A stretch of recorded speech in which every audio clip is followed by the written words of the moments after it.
What is up, Dirt Trax viewers? Luke here, bringing you guys another walk around from Can-Am's 2025 new model intro. This time I've got what I know is going to be an incredibly exciting model for so many of you, and that is the all-new Gen 3 XMR. This is the 1000R model, 101 horsepower. This thing is an absolute beast. No one has ever done a dedicated mud ATV like this one. So I'm really excited to bring you guys as much information as I can about it. I haven't ridden it, there's no mud here. So we're gonna have to reserve our ride impressions of it for when we get one back at home and we can actually take it out and really test it. But for now, I just wanted to give you guys a quick overview of what's it all about? What's different? Why is it better? Why is it gonna be as awesome as I'm hoping it's gonna be? So let's get started. So obviously the most impressive thing, maybe the most impressive, maybe not, is the motor. And this is Can-Am's new 1000R 101 horsepower dual overhead cam motor. It is an absolute monster of a motor, but so refined. If you watch my other walk around of the XTP model, you'll be well aware of how I feel about how refined and smooth and easy to control this motor is. But don't be surprised, or don't be fooled into thinking that it's docile. It is not. Once you get it up on the pipe, this thing is an absolute monster, and I think 101 horsepower is going to be real good for some of you guys who really like to get it deep and sticky and get stuck. It's probably going to help get you out better than anything else out there, certainly stock. So what is the XMR? Well, we all know that it's the mud specific ATV from Can-Am. They do it better than anyone else, in my opinion. There aren't that many people who even do it, but I think Can-Am definitely has a lock on mud specific vehicles in general, but ATVs certainly. So let's just have a little look around here. Obviously, this is the G3 chassis, but it's not the G3L chassis that the 5 and 700s come in. This is the new 1850 G3 chassis, which means it has double A-arms up front that are arched. You can see them down here, 10.2 inches of travel. And then out back, you have 12 inches of travel with dual arched A-arms. And anyone who knows Can-Am knows that that's a first. They've always used their TTA or trailing arm style rear suspension. And this is their newest setup is a true double A-arm.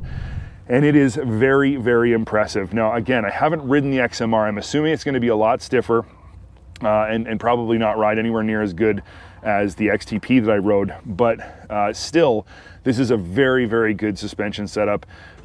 12 inches of travel out back here, and you get extra ground clearance. Now, I'm not sure what the ground clearance numbers are on the XMR. It's gonna be a lot higher because of these giant tires. What you'll also notice back here is you've got a set of preload adjustable Showa shocks. So they're not Fox, they are Showa, which is a good quality brand name. Anybody who knows anything about dirt bikes from the past will be very familiar with Showa. They are preload adjustable. They are not compression adjustable, which, you know, for an XMR's, I think that's a mistake, actually. To be perfectly honest, I think even the XMR would benefit from having 3-position adjustable shocks. Not that I don't think the Showa shocks are good. I do. I think they're excellent. I just think that you should be able to soften them up when you want to trail ride to the mud hole, then quickly get out, flick the switches back to firm and firm them up for when you're in the mud. Can-Am talks a lot about how this vehicle is designed not just to be a great mud vehicle. Obviously, that's what it's meant for, but they also want it to be a good riding vehicle to get you to and from the mud holes. I would have thought that 3-position adjustable shocks would have probably been a good choice given that multi-purpose of the vehicle. Again, Showa shocks are great, I'm not complaining. I'm just saying, you know, if I have to pick on things, and I do, that's one thing I'll pick on. The XMR 1000R is now on a short chassis. So in the past, the 1000 XMRs were always on the max chassis, the long wheelbase chassis.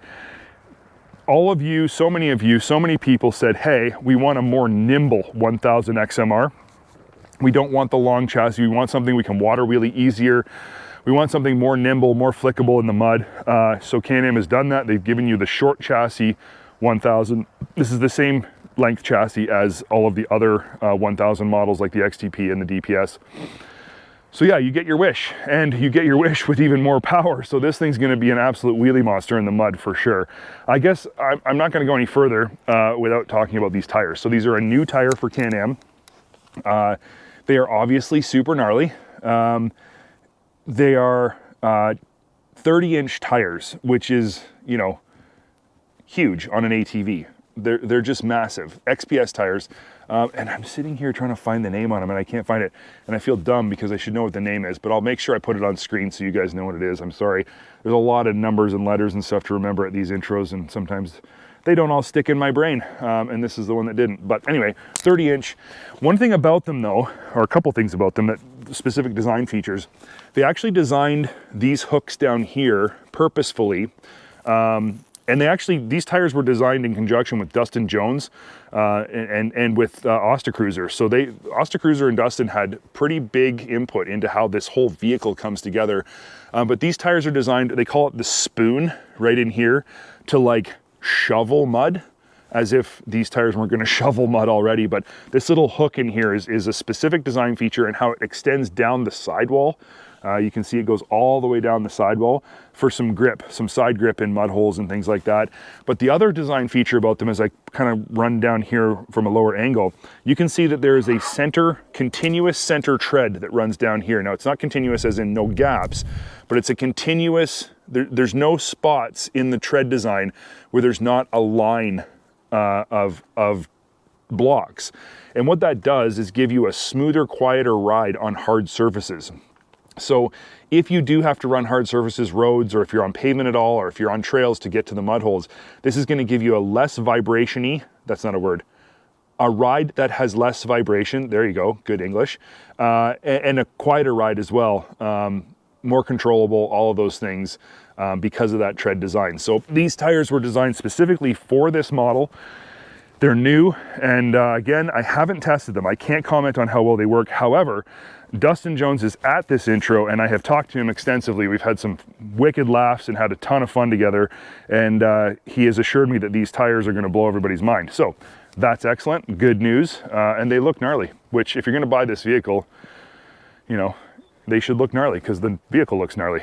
What else can we talk about here? Okay, so just simple things. The 1000 gets these raised foot pegs, aluminum foot pegs, awesome.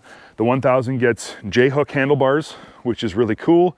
They are also higher handlebars than any other model, an inch higher, I believe they said.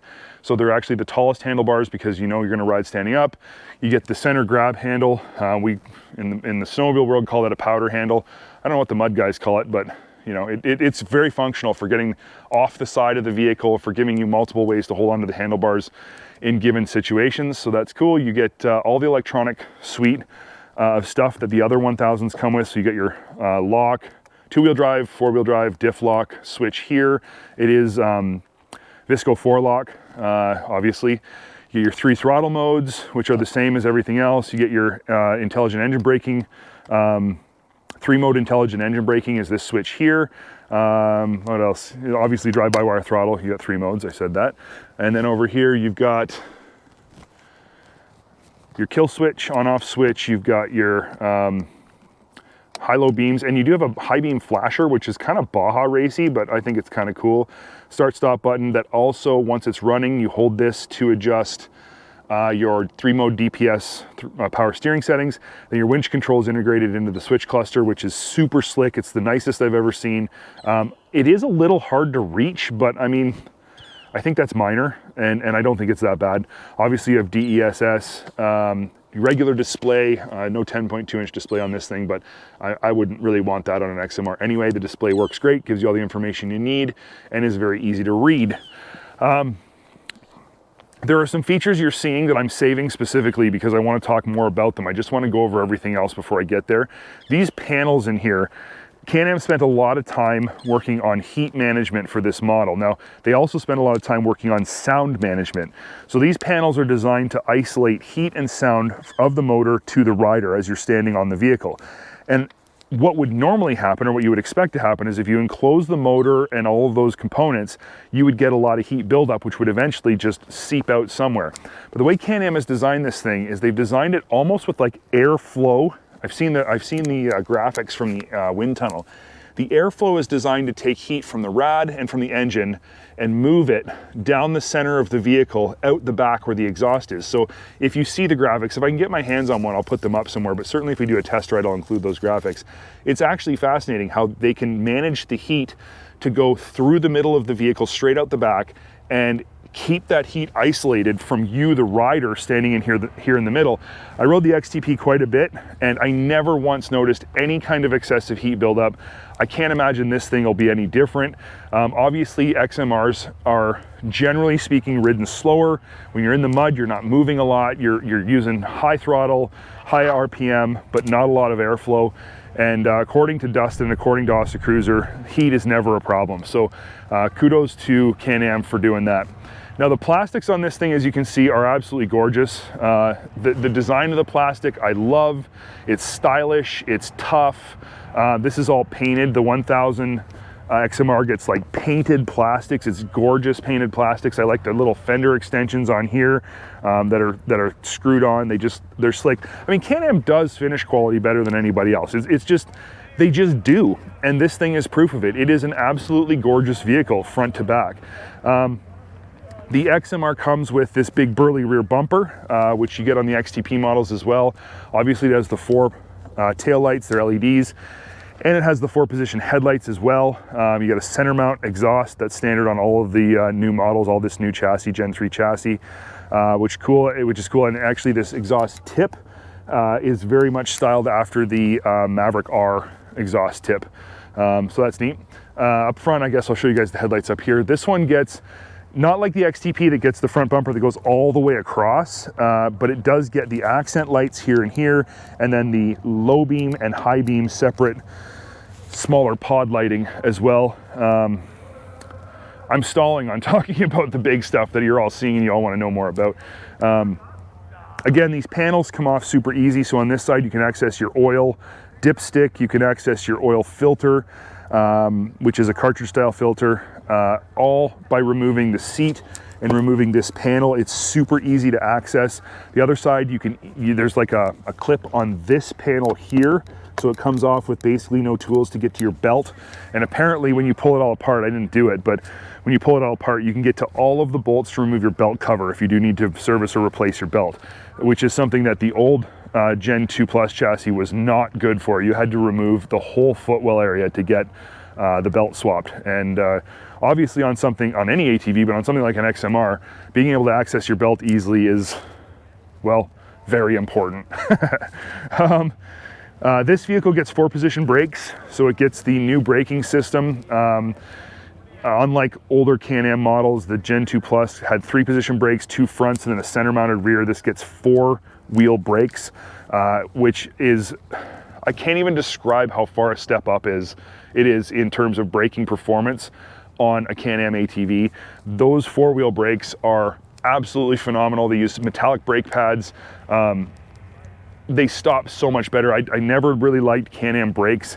I didn't like the brake chatter at the back that you get through the wheels and the drive shafts, because the wheels still had some play in them between the center mounted brake and the actual wheel itself. Didn't like that. This stops it entirely, so it's just a better setup. Not all models get it. The 850s, a lot of them get the center mounted brake still, but the XMR models get the 4-position braking, 4-wheel braking, so that's good. Okay, oh, one more thing. I know, sorry.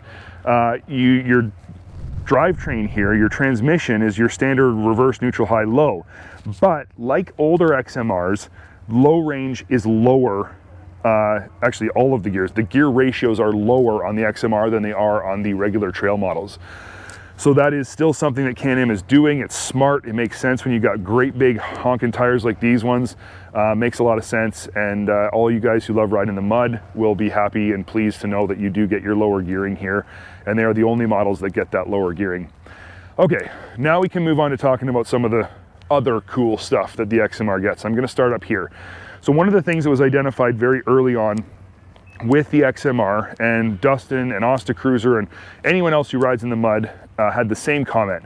When you mount the winch down here, you have to reach under the mud to get to your free spool and to get to your winch.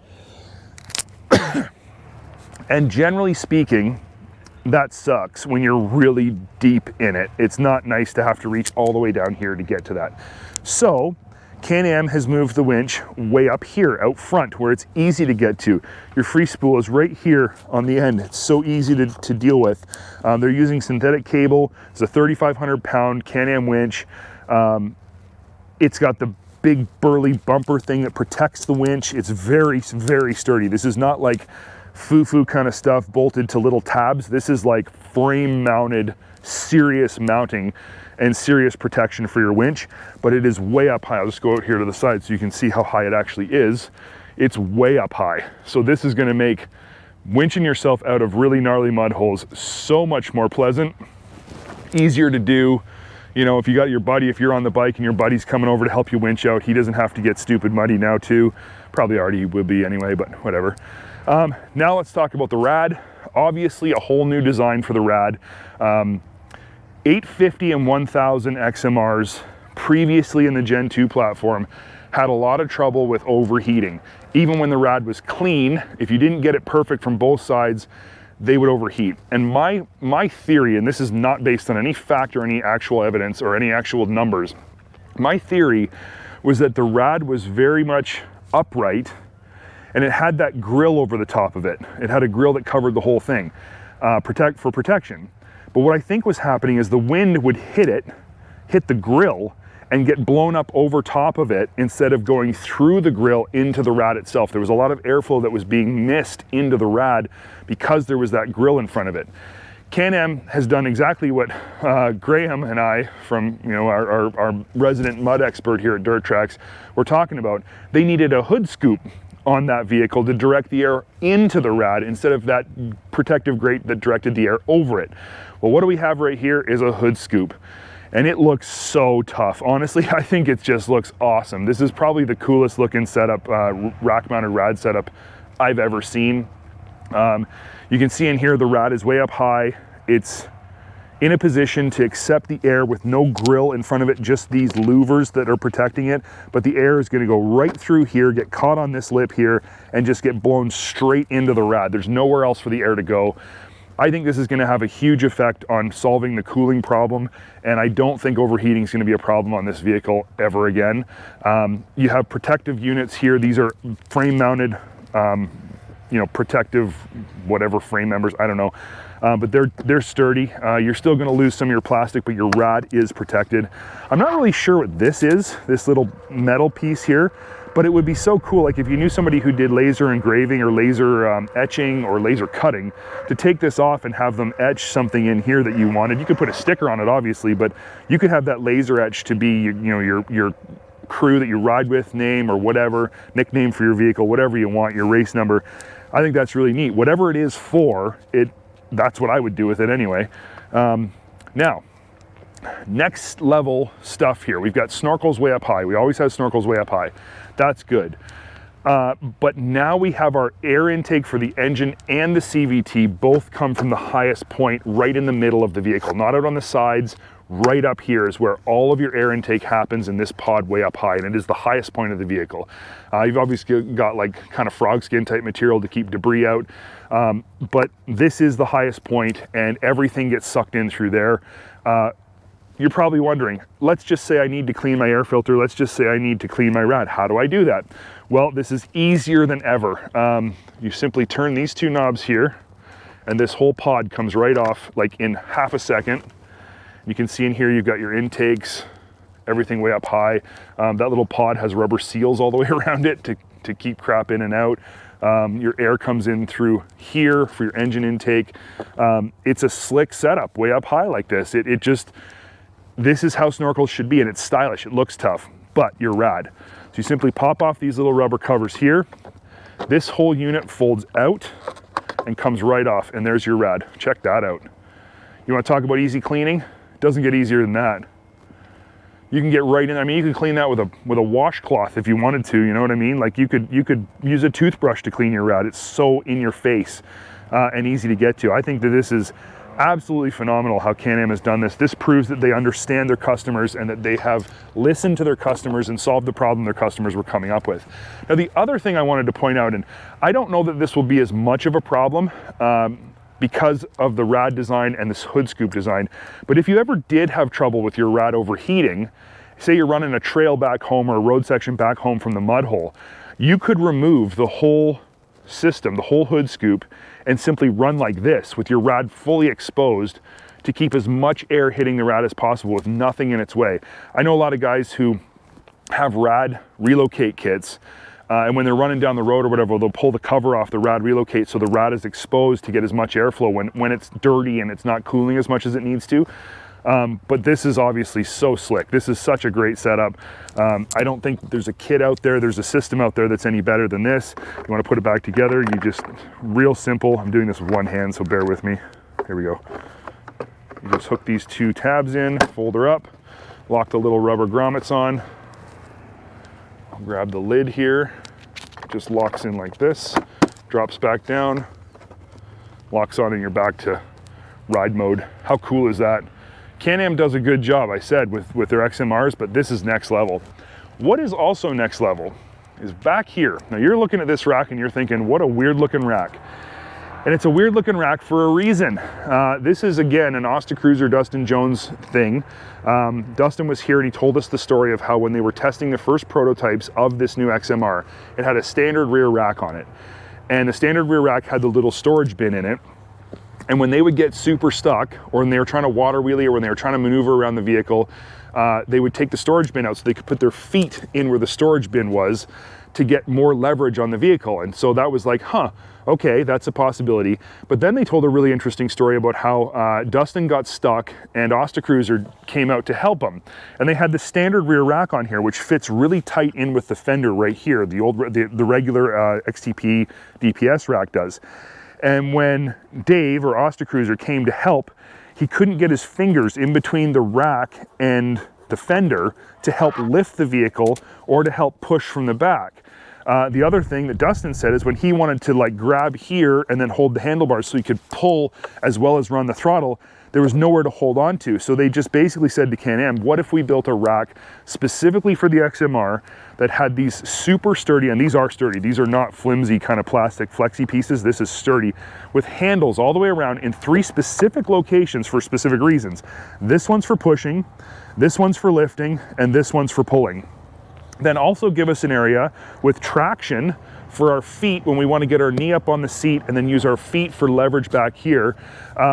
And that's what Can-Am did. So they built a rack specifically for the XMR that is designed specifically for riding in the mud. Now, it does have link attachment points here and here if you want to add the link mounts. So you can still use this with link accessories. So for just argument's sake, if you wanted to have a bag back here or a fuel caddy, you can mount that here with your link brackets, get to the mud hole, pop this off, whatever it is that you're using, and then run with the rack open like this in the mud all day. Then when you're done at the end of the day, pop your whatever link accessory back on and drive home. So, I mean, talk about versatile, right? Talk about something that is multi-purpose, multi-use, but built specifically for a reason and built specifically for people who ride. This is just next level stuff here, guys. This is crazy. Those are the 3 things I really want to talk to you guys about. I want to talk to you about the rad, I want to talk to you about the bumper up front with the winch, and I want to talk to you about the rear rack. So those are the 3 big XMR cool factors on this vehicle. But again, it's an XMR, so everything's cool. And I'm super excited to get this thing back home. I know Graham is just absolutely like foaming at the mouth to get a ride on this thing and get into his favorite mud holes, and I'm gonna let him. But yeah, this is Can-Am's new XMR 1000R, 101 horsepower, dual overhead cam, Gen 3 chassis, new, cool. Everything that you could possibly want in a mud riding ATV in one package. What would you modify really? Like if you're just a recreational mud rider, there's nothing you do to this thing. You just buy it and ride it, really, is my opinion. But Can-Am's done a great job with it. I'm super impressed. Thanks for watching, guys. Really appreciate it. If you enjoyed this video, make sure you give it a like, comment if you've got any questions or any comments that you've got. Make sure you use the comment section for that. If you haven't already subscribed to the channel, make sure you do that. It helps us out, and make sure that you don't miss out on anything that we got coming, and we got lots of stuff coming. And again, on top of that, click that bell button, turn the bell on, so that whenever we upload something, you guys get immediate notification that it's uploaded and you don't miss out. You can get first dibs and get first crack at being the first commenter. Apparently that's a big thing. People are proud of that. You get that bell on, you might just win. Not a prize, bragging rights. That's all it is. Thanks for watching, guys. We'll see you on the next one.